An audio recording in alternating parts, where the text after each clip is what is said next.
and welcome to this week's edition of the Dr. Tech Show, where myself, Pauline Roche, and Sweyn Hunter and usual guests, guide you through the world of online communications in a program that was started by the late great internet evangelist John Popham. So we're just going to check on the weather. We will be joined by a guest in a short while, but at the moment it's just me and Sweyn.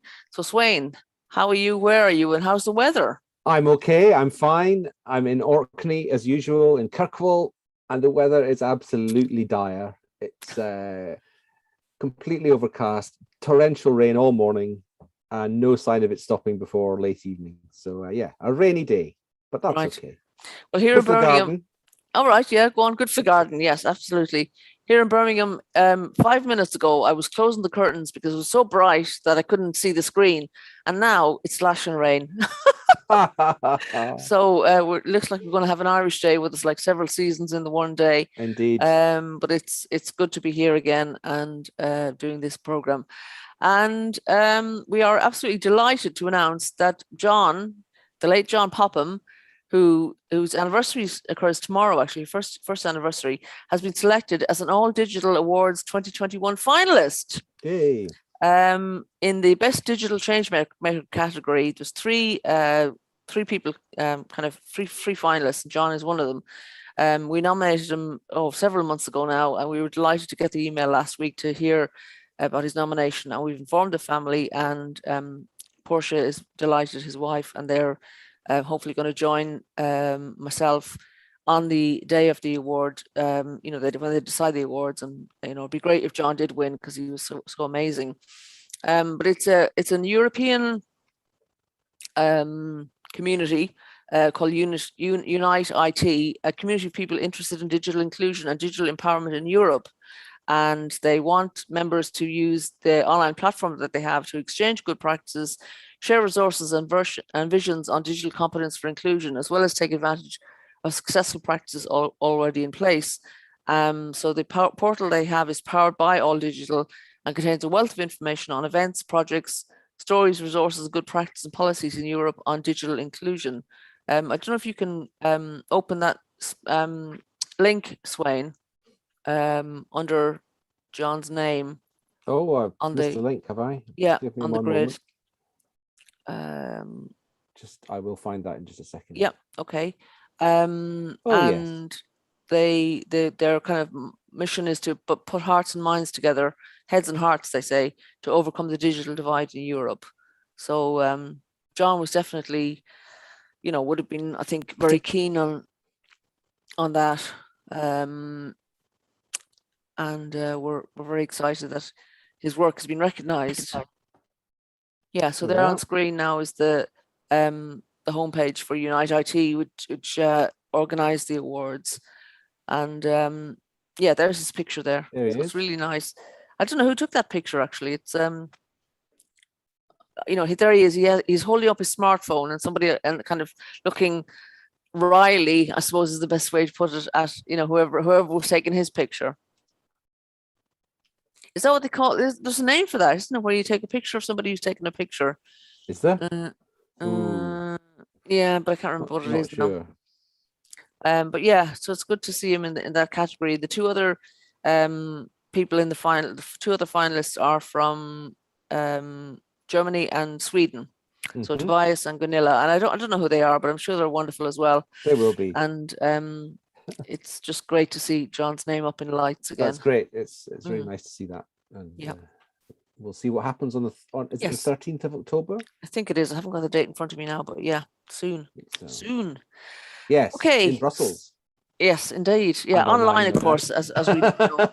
I would have gone to Brussels, but unfortunately they didn't offer to pay any expenses. But we'll be glad to tune in and see what happens. Okay, moving on to our awareness slots for today. On September 28th, which is tomorrow, it's Ask a Stupid Question Day 2021, and this is an informal holiday celebrated in some American schools, although it's reported some British and Indian schools have also adopted it. And this day was created by a group of teachers to encourage kids to ask more questions in the classroom. And the problem apparently is that kids often feel their question is stupid and will hold back because they're afraid of being ridiculed by their classmates. But asking questions is an integral part of how we learn and an important source of feedback for teachers. And I certainly love it when people ask questions, because it tells me whether I'm conveying the information correctly, or whether, you know, somebody has spotted something that I hadn't thought about, that I need to think about planning for future. They say the Ask a Stupid Question Day is an opportunity for shy kids to speak up and ask any questions they were afraid to ask, no matter how dumb and irrelevant it may seem. The day aims not only to encourage students to be more inquisitive, but to create a positive classroom environment where children are not afraid of being laughed at. Were you a questioner in school, Sweyn, or? I can't, so long ago I can't remember. I think so. I never remember feeling that the questions were stupid. I noticed this, and I just thought, we're always saying there are no stupid questions in digital, that everything that people want to know more about, or every question that anyone asks about using digital tools, is a worthy question that should be taken seriously and answered. And I just thought, we're all that shy kid sometimes. In fact, I think I'm probably shyer about asking questions in adulthood than I was as a child. I don't know, but how about you? I was a questioner. Yes. I would ask questions. I would ask questions because I was curious, and when I was at school, and I always wanted to know more. I always knew there was more to know, which probably led to me become a librarian and then a journalist. But I wanted to know what was behind everything, and then if I found something out, I really wanted to share it with everybody as well, which is great in a show like this, obviously, because that's what we do all the time. And these days, I ask questions partly because I want people to know that I'm in the room, ego. Yes. Partly because I think of things and I think, I'm sure I'm not the only one who wonders about this, and I might be able to find the answer out myself, but it's better if I ask the question and then somebody else can get the answer as well as me. And sometimes I definitely know the answer, and I know that somebody else needs to know, and so I ask the question because I don't want to embarrass somebody else, or somebody else is too shy or whatever. So I think in events and training and school, it's such an important part of what goes on, is the come and go of questions and answers and discussion. It's really important. Yeah. So let's ask all the questions we think are stupid. Let's ask them on behalf of ourselves and of other people if we notice that it might be relevant to somebody else. I mean, I did a session with a group of elders last week, and several of them actually said, I hate my smartphone because it doesn't work the way they want it to work. And it is, again, about, they want to ask questions about it, but they feel stupid. And so I'm going to run a training session called I Hate My Smartphone. I hate my smartphone. Because I think it might attract people. I think that might be quite popular. Yes. Yeah. I did a session at a golf camp once called Why We Hate the Voluntary Sector. And that was quite well attended as well. It's a kind of appeals to people's underlying angst about things. Yeah. Okay, so on the 1st of October, which is Friday, is International Day of Older Persons 2021. And again, this program was hoping to address the online communications needs of people who might have been getting online for the first time, some of whom will have been older persons. So this day is celebrated annually, passed by the United Nations General Assembly on the 14th of December 1990. And it's a special day for older people and senior citizens around the world. You may find officials and politicians making speeches that focus on this growing section of the population at this time of the year. And the media will also take this as an opportunity to publish interviews, many with older people who have had an impact on society. And schools, public institutions, office buildings will also use the day for announcing activities to promote older persons. So I think with my new job, Sweyn, I think I will have to organise some announcement for Friday. Yes. As I am my catering for, over 50s. It's not actually. It's that's is me. it older? Hang on, that's exactly. Me. No, exactly. Can't be old. So older. Not older. Older people are getting younger all the time. But it's so it's interesting to see. Actually, if you on that Wikipedia, it says perception. Can you click on the perception link and see what that brings up? Oh yes. Yeah. I've not been a bit slow today. International. Ooh. there is an initiative to celebrate October 1st as the International Longevity Day in order to draw attention to aging as a medical challenge that requires, first of all, biomedical solutions. Well, fair enough. But I think I like the first definition, which was celebrating by raising awareness about issues affecting the elderly, such as senescence and elder abuse. I'm not quite sure what senescence is. It is also a day to appreciate the contributions that older people make to society. Definitely. Senescence, what's it? Biological aging. It's aging. It just means aging. Okay. Yeah. Well, we have covered, we do often quote the Centre for Aging Better in the UK that aims to, improve our lives as we get older, which we have, they've done some good work on digital. So yeah, it's good to notice what else is being talked about. Okay, and moving on again, a couple of events we've picked up. On Thursday, 30th September is the Go On Digital Inclusion Partnership Autumn Meeting. And Go On is an initiative that brings together local government, charities, banks, trade unions, among other sectors, to share their experiences of promoting digital inclusion and identify ways of resolving digital exclusion. And this roundtable event brings together anything from 50 to 35 colleagues from an array of public and private organizations, and attendees get the chance to talk about their latest achievements or challenges they've had within the scope of digital inclusion and exclusion. So for this particular event, the speaker one is Simon Juice, Joanne Hatton, Paul Fulton, Sue Scott, and Sarah Thornton from Bury Council. And their topic is called Bury Works, Digital for All and Bury Adult Learning Service. And speaker two is Sarah Mackey from East Riding of Yorkshire Council, who's going to talk about equipping staff with digital skills. So that sounds like a very useful thing to do. We had Emma Weston on recently from Digital Unite, and she's talking about programs to build digital champions across all kinds of sectors. So it's good to see other people talking about that as well. In fact, Emma came to the West Midlands Coalition for Digital Inclusion last week, and was talking to me and my colleagues there about that very thing, building different digital champion networks. So it's good to see others talking about that as well. Good to get that on. Yeah, I mean, equipping staff with digital skills. I think this assumption, isn't there, Sweyn, sometimes that people have digital skills and they don't necessarily. So it's good to maybe not make assumptions, to kind of find out where people are at using some of the tools we've talked about previously on this show, and just go from there, Yes, I think so. I think it's important that early on when people start a new job, that their management understands what skills they have and what skills they need to work on and how they can be developed. Yeah, because it's great stuff out there. I'm going to do the I think I'm going to offer some friends and family and colleagues and stuff to test out some of these tools that we've kind of come across.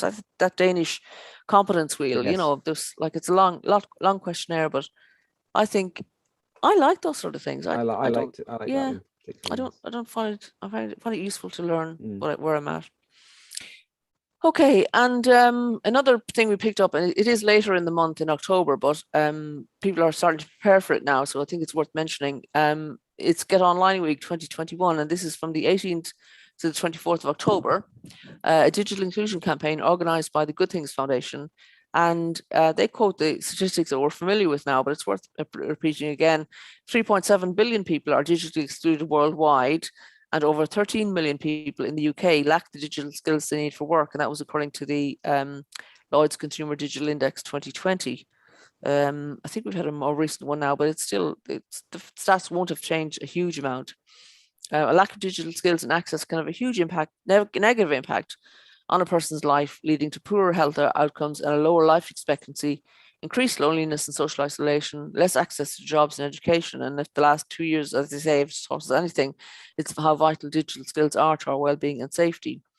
So in 2007, the history of this, a date in October was first marked out to bring digital inclusion to national attention in the UK, and Get Online Day was inaugurated then.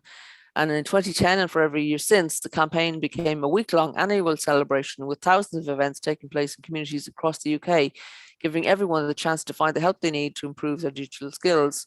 And last year, over 400 community organisations in the UK held events for people with low digital skills, reaching over 20,000 people, which is a nice number. 72% of event holders said the campaign helped them to reach new people. And in addition to supporting people to improve their digital skills, they also found it positively contributed to their community's well-being and helped people socially connect with others. And 89% of people said it raised awareness of digital inclusion and the benefits of learning digital skills. So it certainly seems like a worthwhile thing to get involved in. I've started to, kind of crowdsource really events that are going to be happening or in that week that I, in the West Midlands with the network that I started as part of my new job in Northfield, because it's good to have crossover and find and help people find out what else might be available that they're maybe not aware of. So like in the network, there are digital inclusion and financial literacy trainers. Other people do like virtual tea and internet sessions. There are LGBT, so it's kind of specialized sessions maybe for groups that might feel a bit more disenfranchised and want to, hang out with people more like them. What else was there? I'm looking. In my mind, I'm looking around the Zoom screen to see who else. Oh yeah, disabled people. There was a colleague there from Disability Resource Centre, and he in fact is organising at the moment, offering 4 sessions on getting to know your digital device. So I think that's really handy. That's a good one, yes. Opening up. I was looking at the laptops that we have to lend through the scheme in Northfield, and the on button. It's not a button. It doesn't seem obvious to me. It's not a button with a roundy, the roundy thing and the yes, the line icon through it. Yeah, yes. It's one of those flat buttons, top left of the screen, and you might miss it if you weren't really looking for it. So certainly when I used to do, I used to be an IT technician many years ago, and I used to think that printer manufacturers must compete to put the on switch in the most ridiculous place they could possibly imagine. So yes, even just switching it on can be a real challenge sometimes. You don't know the device, and obviously if you're coming across a range of different devices, it'll be different all the time. Which is, why it's good that the all the devices we have to lend to people from our digital lending library are all the same. So if there's a query, people will be able to kind of have the screen in front of them, or have the keypad in front of them, and they know what to do. Having said that, I had to ring up my colleague last week or the week before. I had the device in front of me. They had the number, the password in front of me as well. And could I enter it properly into the to open up the screen? I couldn't. So, but I don't feel bad about that. It's just one of those things, happens to us all. And the great thing is that there's help out there. Exactly. Trying to get in touch with that person and see how you can move on. Absolutely. And then away you go. And so I was able to help someone look at holidays and help someone else look at shopping for a blender. And great. It's great bringing this to people who might not have it. Joined by this week's guest, Paul Clayton. Okay. Well, that would be very nice. Well, I know he's been busy this morning, training. So. He'll be hot foot from his training session. He'll be able to tell us all about that, maybe, or just generally how the weather is with the on the streets of Catford and Lewisham. Good afternoon, Paul. Can you hear us? Well, let me. I think he maybe can't hear us yet. Maybe he can't hear us yet. Well, I'll say a bit about him anyways, just so people know who we're expecting. Paul has been a guest on the show several times before. He thinks of himself as community ICT support and he offers person-centered delivery. He's a creative, self-taught, motivated individual, and he has working experience as a teacher, a salesperson, internet tech support analyst, an art worker, a factory worker, and other roles in a variety of service industries. And his community engagement skills have been forged working with art groups in West Sussex and Southeast London. So he's a regular contributor to the show. Welcome, Paul. Hello. We're delighted to see you again. We might want some light on your face, Paul, so we can see a bit better. You've got the window behind you. A torch, maybe. That's better. That's fine. Yeah. Oh, good grief. Welcome. Thank you. It's such a glowing outline you give me, Pauline. It's wonderful. It's worth the intro. It's always good to have you, Paul. How are you today? Besides the stress of dealing with traffic jams everywhere, fine. Fine. I was just you called me up earlier and I'm hearing this lovely Irish voice and I'm thinking, this is not the manager of the centre. And I got very confused. So what was happening this morning, Paul? Yeah, tell us about it. It was a lovely older, they're seniors, Irish seniors, predominantly. There was a couple of other people from other places there, and they're all sort of stumped with their phones and their tablets and their devices. They're really just stumped. And so what it is, I've been changing how I work. I've now got I try to get everyone thinking about the internet like a city, with addresses in the city in terms of communication. Whoa, that's the light of my dawning of insight. Yes, oh, good grief, that's a bit much. Come on, steady, God. I don't need that much. So what happens is that the addresses on the web are pretty much like housing, like a point of presence, a place to go and look at, and an email address is a communication point. I'm trying to give them the context for that. And you start thinking it in those ways, and it makes it a little bit easier for people to get their heads around it. You then just got to show them the tools to do so. And one of the things I'm still finding is that people are still battling away with their devices. I had one lady who had a very old device. She'd picked it up and put it down again, pretty much. So a few years later, it just needs endless updates. And it's also like such a tiny little phone that it can't actually, you can only install 2 apps. Right. You know, it was just grim. It was really, really grim. So yes, there's this ongoing battle of fighting everything. But what it is now, I'm also trying to say to people, look, I'm only here. You only see me once a week. What we've got to try and get you doing is working on how you talk to the youngsters who have no patience and think, after one showing, my job is to get you comfortable with the things that you want to know, and let them do the setup, and be clear about your goals. Be clear about your goals. Be clear about what you want. Don't take their nonsense. Yeah. You've got to know what you want, and then what it is, they'll respect that. They will respect that if you give them some clarity as to a goal. And then what happens is you've got to just hold your guns. So this lady with the old phone, I said to her, oh, you might get a bigger one. She looked at me in a certain way that said, no, I don't want a slab of glass and plastic in my pocket, thank you. So I said, well, okay, that's what you've got to do. I told her about how you measure the screen. I said, right, this is part of your list. You want a budget. You want to know how big it is. You want to know that. And when you want to know your email address, your Google address, because it's an Android phone, you want your password, you want all these things all wrapped up and ready to go. So it's as painless as possible. That's the goal anyway. That's very interesting kind of new way to think about it, actually, is to look at your own online requirements, like a mini project to yourself, and you're kind of managing this project and involving other people and helping you get it done. Yeah, because these are things that you're already doing. So I said today that when you go to a new city, it's about negotiating the area that you go to. So you land somewhere, you're in a particular area, you land there. And then what happens is you do a little foray in the immediate vicinity and have a look around. And then if you want to look further, you get a map and you have an itinerary. You have some goals, you have places you want to go. And that's the way to think about it.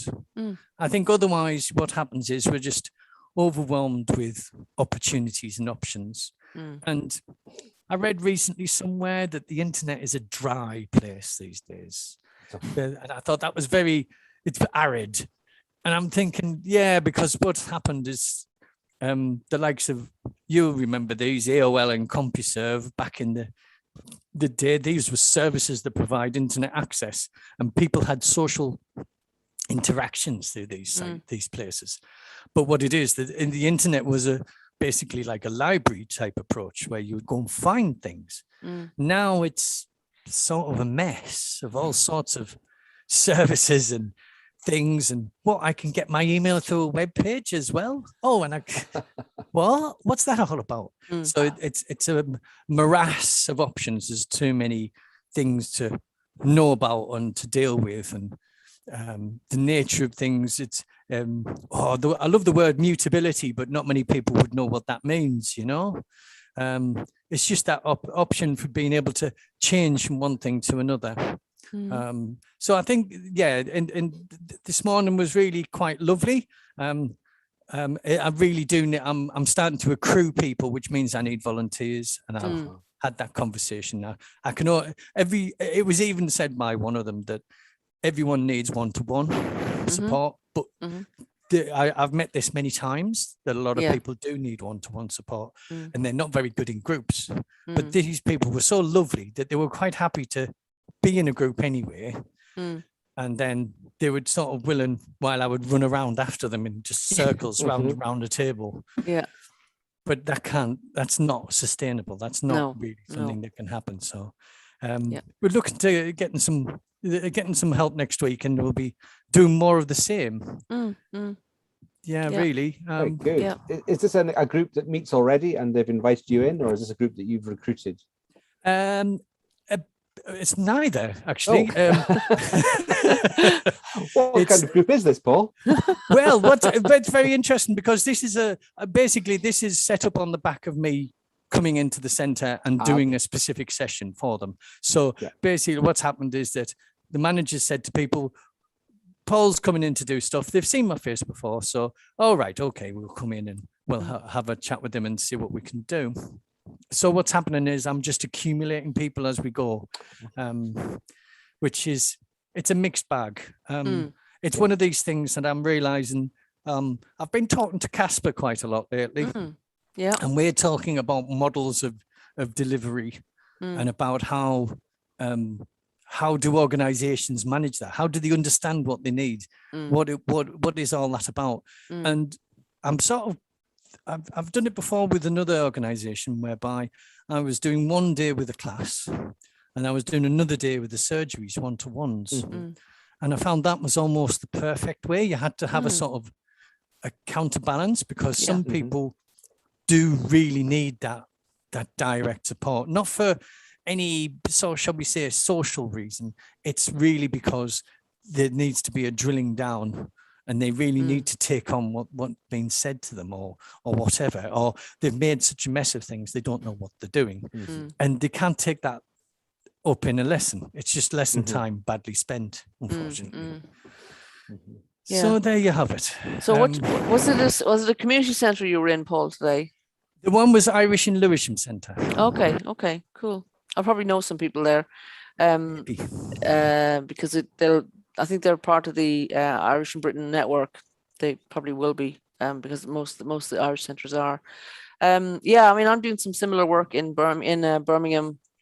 I was just telling Sweyn earlier, I'm going to run a session during Get Online Week called "I Hate My Smartphone," because that's what people are saying to me. They have these devices, and they were bought them by friends and family who mean well, but they, as you've described, they didn't say what they wanted in the first place. So they bought something that may not be particularly appropriate. And they're finding the dry fingertips that about touching the classic touch screens. So I told a few of them about being able to buy the pen with the rubber end, from Poundland or whatever, and they were just amazed. They were amazed that they weren't going to have to spend a fortune on something that would be useful to them, that Poundland would supply their needs. So that was good. Yeah. I've got one for when I'm cooking and I've got wet hands. Yeah. Oh, right. You can't press everyone should have one. Press on your phone if you've got soaking wet hands. Yeah. No. So You can, but I don't advise it. Doesn't really work. I do things with stands as well, That's always with the wet hand. That thing with the hands, it's ongoing, isn't it? Yeah. Today I tried to say to people, you don't shout at it, you just talk to it. Yeah. If you wanted to dictate what you're saying, if you wanted to listen, don't, keep it short and sweet and keep the words, However so much it's misbehaving, don't shout at it. You're doing voice activation as well, Paul? Just a little bit, because what it is, when you talk about typing into a screen, on a phone especially, what happens is the opportunity for error just grows. Yeah.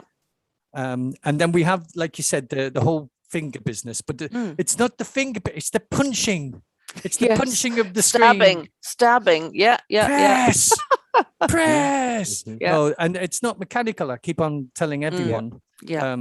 So there's a whole bunch of things and stands for when, because a lot of I actually talked to one lady whose whole sole device was just the phone. And I thought, right, okay, but it'd be handy if you had a stand for some things. Especially if they're doing the Zoom stuff, video chatting or whatever, you definitely need a stand.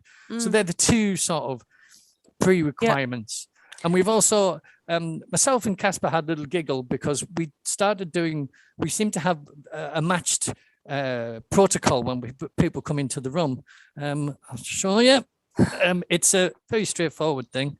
It's clean your screen. Clean your screen. Yeah. Clean your screen. Yeah. And we did have a chuckle about that because Casper's thinking and mine were sort of different but yet similar. So the microfiber cloths. Yeah. And a bit of glass cleaner goes a long way, and it stops someone in their tracks as well from their train of thought. And they're having to focus on that device for a minute. And it also gets me to see if they can actually turn the screen off. Yeah. So I'm really looking for mindset nowadays to try and get a little bit of ownership in there and to try and see what goes. So that's what's happening presently, Pauline. It's really interesting to talk about the paraphernalia that goes on to make it a better experience as well, because I think sometimes we leap into the device and we forget about the setup and the ergonomics and all that kind of stuff. I mean, I've got a little this would you believe it? It's in view now. It's a stand that I use for my phone, and my friend Ted made it for me from a chocolate box. So he cut it out and made it so that my phone fits into it like that. Oh, it's fantastic. So it's just wonderful. And it's even got a little cut out here for the cable to go in. So, he thought of everything. So I find it invaluable. And my mother has one that my brother bought for her. It's a roundy, I think it's Breville is the name. Breville. And it's roundy. And again, it has a back to it that she can rest her iPad on, but often she only has a portrait style, and of course sometimes you need a landscape because it gives a better picture. So last night in the family Zoom, towards the end of it, I said to her, "Can you turn your screen the other way?" And all of a sudden she was bigger on screen but easier for her to see, easier for us to see her and her to see us, and so it's just like setting up those kind of things is good, and people need reminding about it, I think, from time to time. I've got one of those because I like to buy the gadgets, I've got a separate keyboard and mouse here because and I've got my laptop set up on a riser because obviously it's better for your neck, but I've got one of those I bought it for filming, hands-free filming. And it's like a strong wire thing that goes around your neck, and then it holds the camera or the device out in front of you. So I often have that at night. I'm very interested by that. Let me go and get it, because you guys talk amongst yourself. I'll show you what it looks like. This is great. This is good. I like this. I've got a very basic and perhaps over technical solution to some of this. Well, that's very functional. Yeah, it's not pretty, but it does the job. Yes, it looks like a Manfrotto as well. Very nice. Well, that's looks like it's going to do something. Oh, yeah. This is the holder end. That's amazing. And that that will hold a tablet, and then you just hang it around your neck, and it's kind of you can move it up and down, suspend it, whatever. I got it from the equivalent of like B&M in Ireland, but I'm sure it's you can find it over here as well. I can't remember what it was called. That's going to be the kicker. It's going to be some fairly flexible. Actually, it's got a brand on it. In Tempo. In Tempo, huh? Yeah. Okay. Made in China, naturally, but manufactured by UP Global Sourcing UK Limited. So, and I've got a postcode, so happy to share details of that. Right.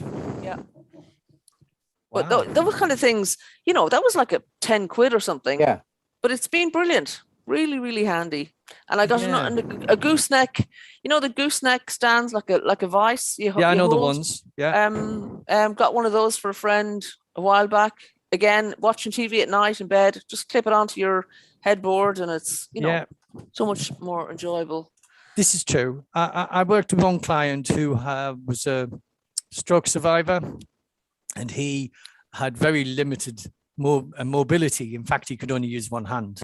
He couldn't really walk as such, and he couldn't speak either. But we set up an iPad for him to communicate with, but it was a bit of an old iPad, and the software was more than the iPad to help him communicate, which was ironic.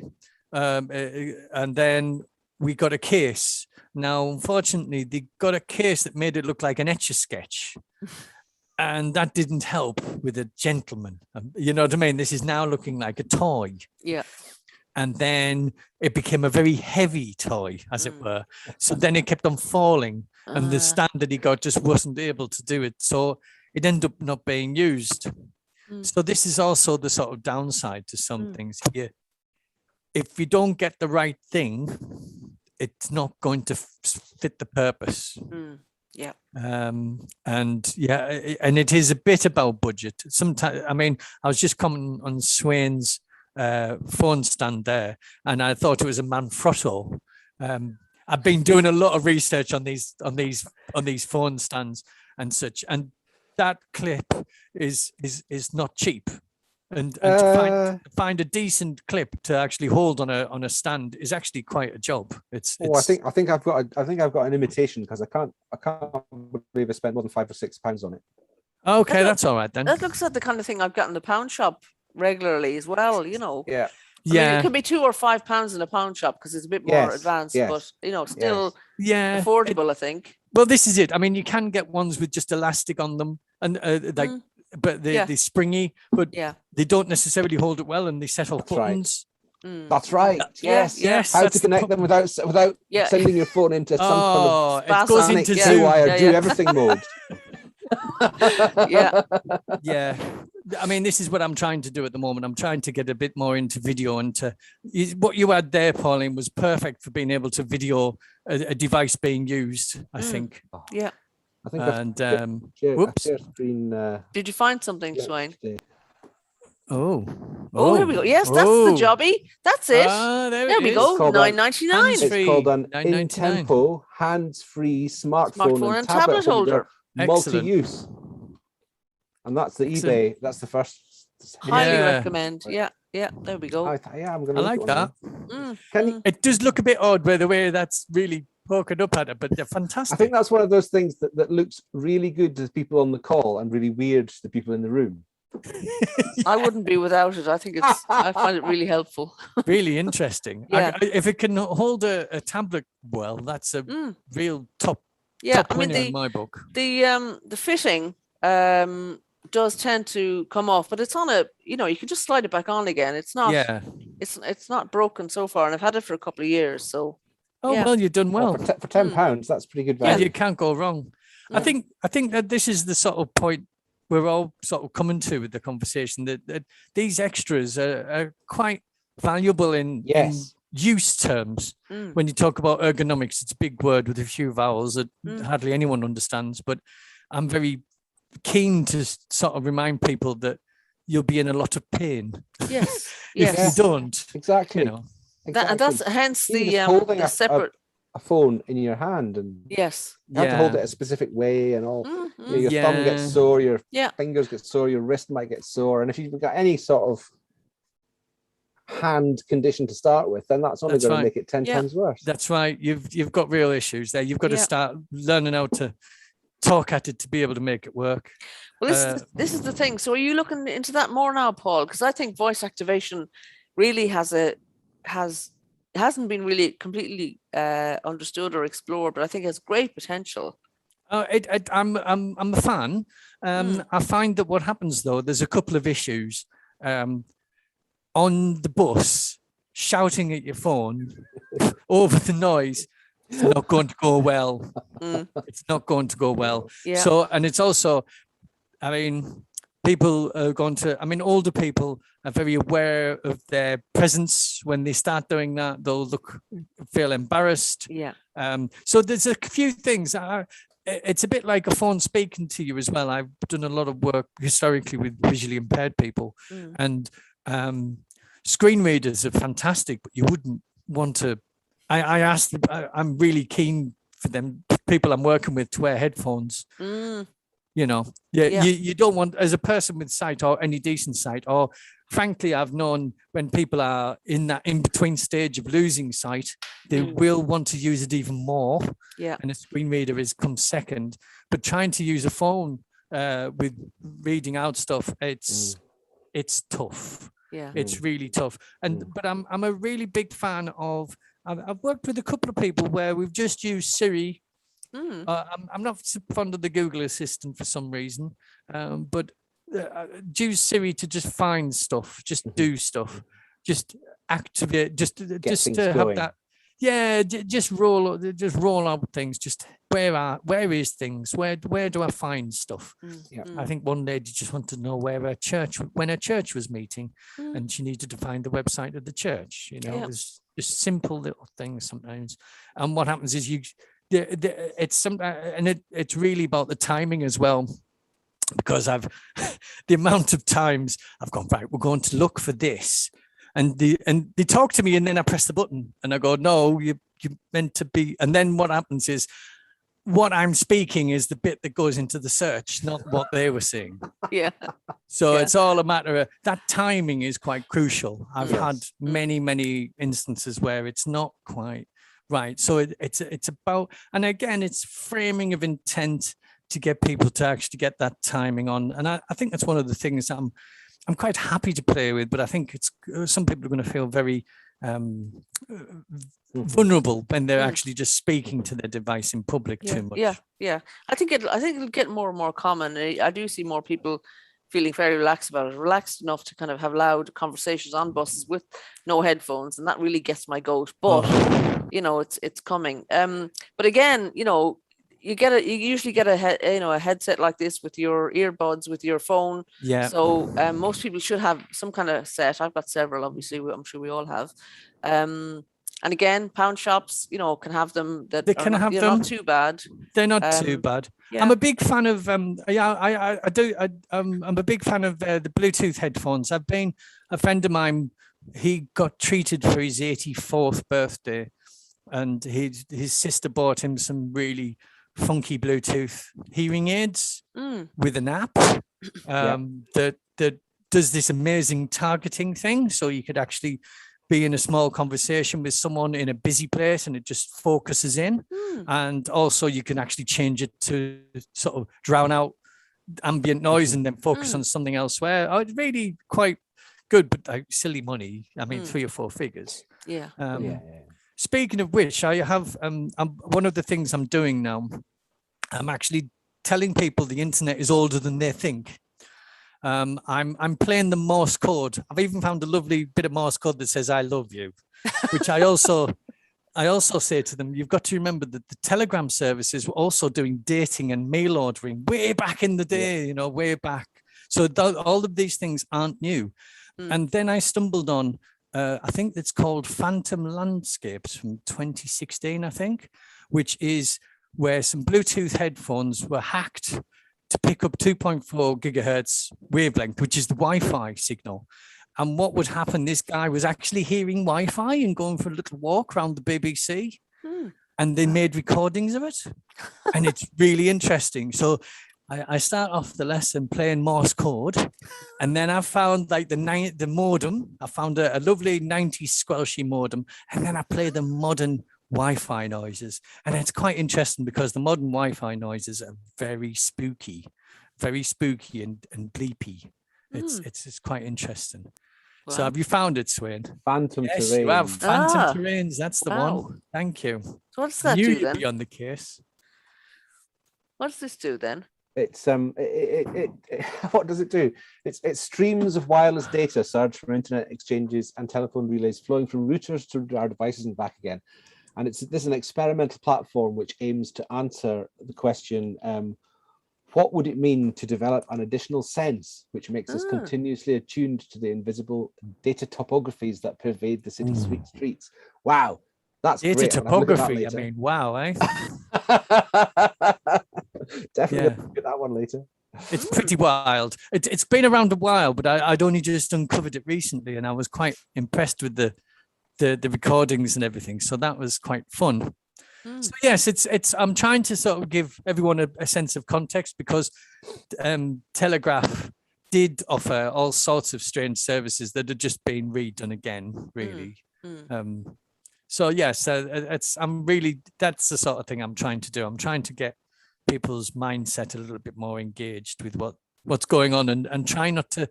I'm even moving away from the concept of I'm really trying to get people to move away from comparing with young people, because what it is, I've said that everyone's a visitor to the internet city. So what type of visitor are you? And I have newbies, and I have frequent flyers, and I have steady drivers, and that I have digital dynamos. Yeah. Oh, Excellent. It's a bit of poetry there, isn't it? So. And what that does, it takes away any age issues or anything. Yes. And then what happens is that's the type of visitor you are. And you may underestimate your type of visitor, but you will be able to change. I don't expect any of my clientele to be digital dynamos. That was sort of a placeholder for the people who don't have any, who can just throw themselves in and just go for it. The terminology that I've seen used is much less exciting. Kind of super users, everything from super users down to passive and uncommitted users of the internet. Like, passive. who wants to be considered one of those? You know, your terminology is much more inclusive, Paul. Thank you. Yeah, and it's just, I mean, I want people to feel they have choices. You know, when I'm teaching them, to feel that. Yes, they can choose to use the internet for various things. They can do it for banking if they want, but if they want to go into their local branch and stand in a queue so they could speak to the person behind the desk who they feel knows them a little bit, even who might be a neighbor, and if they might meet friends of theirs out for a coffee while they're doing that, then there's nothing wrong with that. And as we've talked before, organizations that are organizing digital services to be available digitally can't forget there's some people who will never choose to use a digital device, or at least not in the way we anticipate it now, or we use them now. And so their needs need to be catered for just the same as people for whom digital by default is their weapon of choice. You know, it's true. I came up with a phrase recently, writing about how inclusion of access in general and disability gives us a peak at death. I saw and that. Getting older. Yes. And basically what happens is that this is where disability and age meet. And I think this is what effectively the lesson that people with disabilities present us with are those of getting old, and they're very much along the same lines. But what happens is that people who get old and lose their hearing just say they're getting old. There's a sort of inherent bias. Because people with disabilities are born with them, or they, are all sorts of other rationales that they just throw around. But I'm really interested in that, in how we get there. I was just thinking, as you were talking about that passive use, I was just thinking I'm an aggressive passive internet user. Not passive aggressive, definitely not, but aggressive passive. You know, it's a new concept. It is. I start with the capital locks and then work my way down after we've got that out of the way.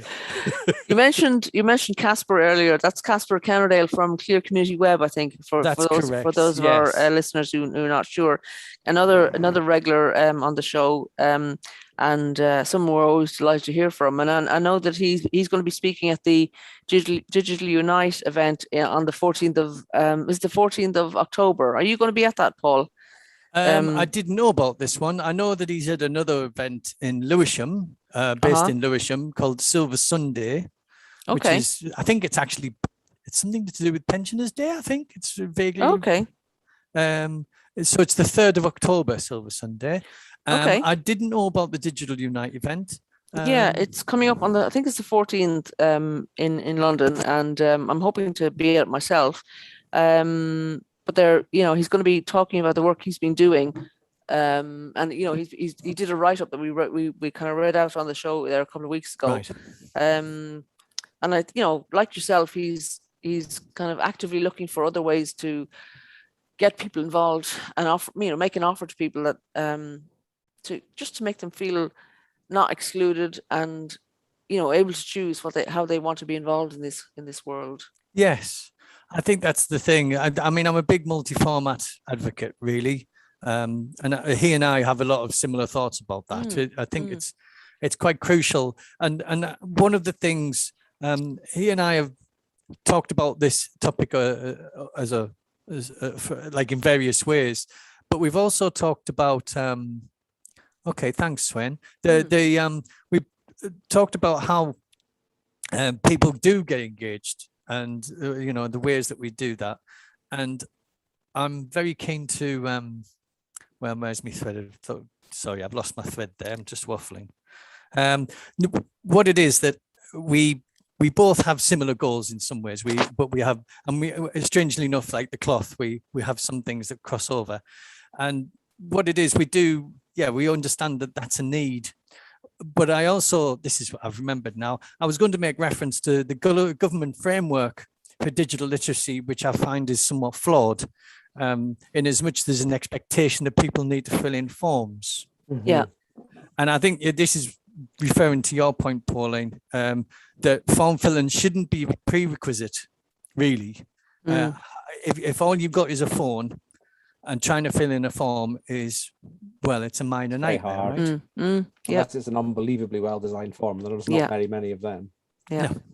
So, and also form filling shouldn't be actually, I mean, this also opens up the other question as to where you're going to get support with these things as well.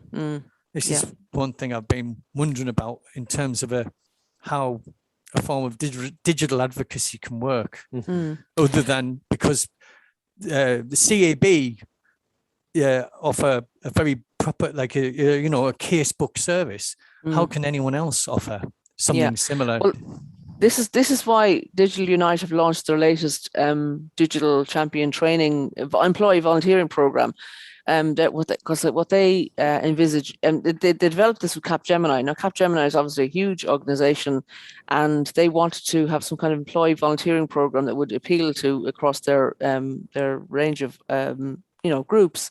But they developed a platform that can actually be used by any business to encourage their employees to offer their digital skills to people inside and outside the organization.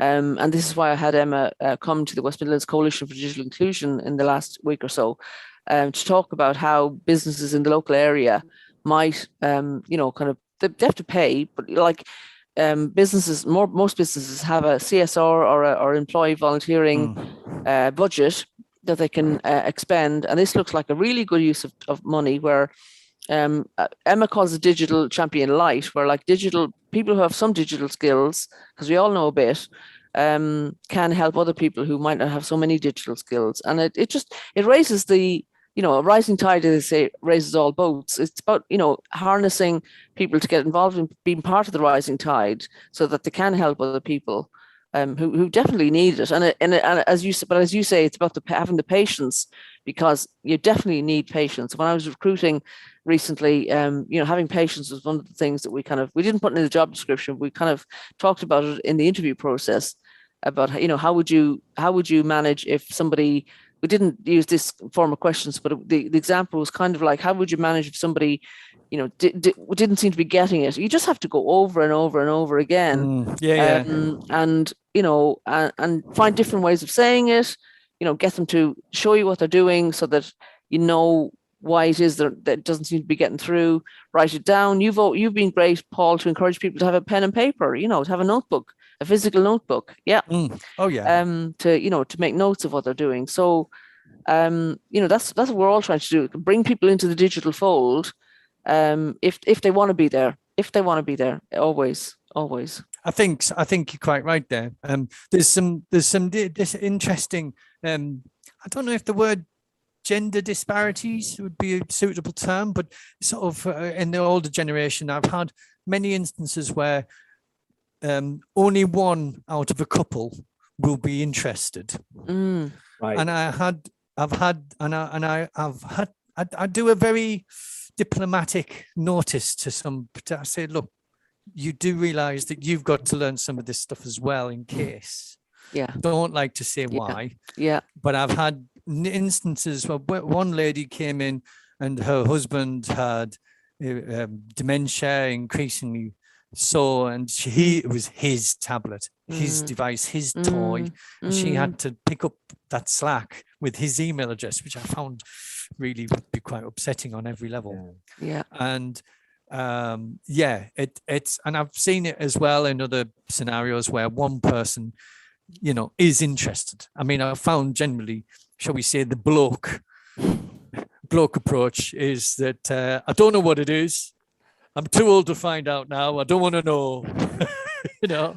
You surprised me, but I suppose when I did the elders group recently, it was more the women who kind of said, That's this is the problem I've had, or this is what I'm That's doing, right. and whatever. Whereas the one man who did ask me a question kind of shuffled up to me, kind of very embarrassedly, I think, and sort of said, I've got this problem. And it turned out that he didn't have mobile data switched on his phone. That's why he wasn't able to use it when he was out and about. So I got that switched on for him. But it was a different mindset, I suppose, that we have to adjust to. I think it's the masculinity thing, I think. A little bit, yeah. Paul, we kind of are overrunning slightly, but we did start a bit later. That's fine if that's okay with you. Sweyn, I just wanted to pick up one of the stories we have on the grid. The one that I put on the last one, which is about disability, because Paul mentioned it earlier, and I think it's relevant. It's a new digital academy, Paul, that's launching in Northern Ireland. Okay. I just picked up with Leaf IT and Danske Bank are launching a new digital academy, a digital inclusion program to bridge the skills and diversity gap, they say, within the digital sector. And this academy is going to serve as a digital learning centre, delivering qualifications in data analytics and providing participants an opportunity to work within the digital sector through work placements, leading to progression pathways and employment.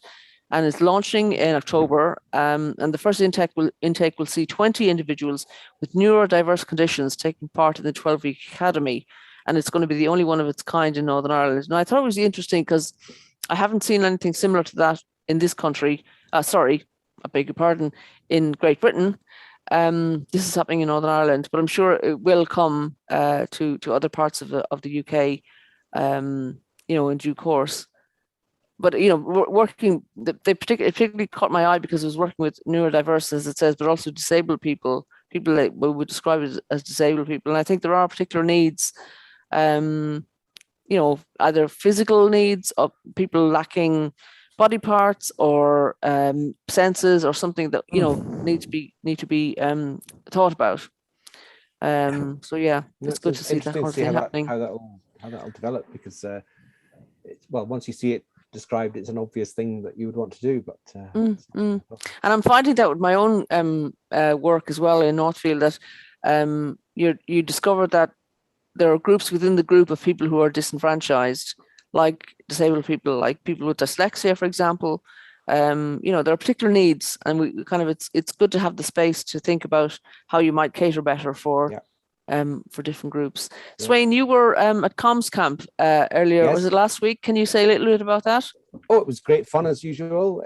Lots of communications people from the public sector all getting together, talking about things of common interest to themselves, all within the Zoom call and some breakout rooms.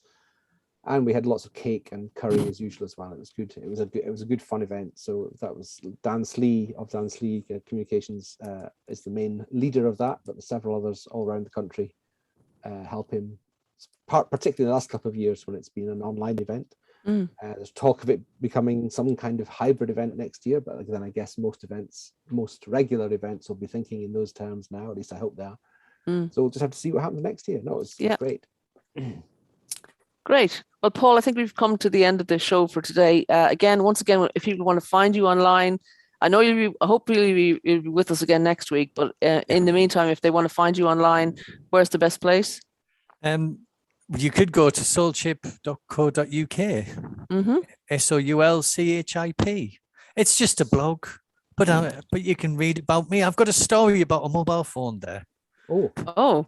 Find out. Anything you want to tell us now? Okay, it was just a bit of insight as to what if you went and turned a phone into a little creature.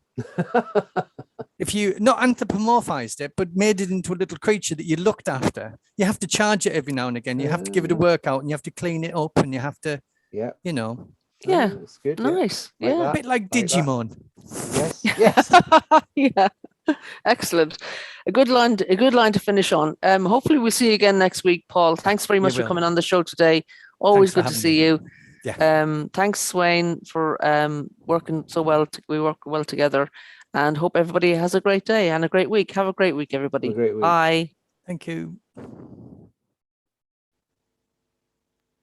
That's it.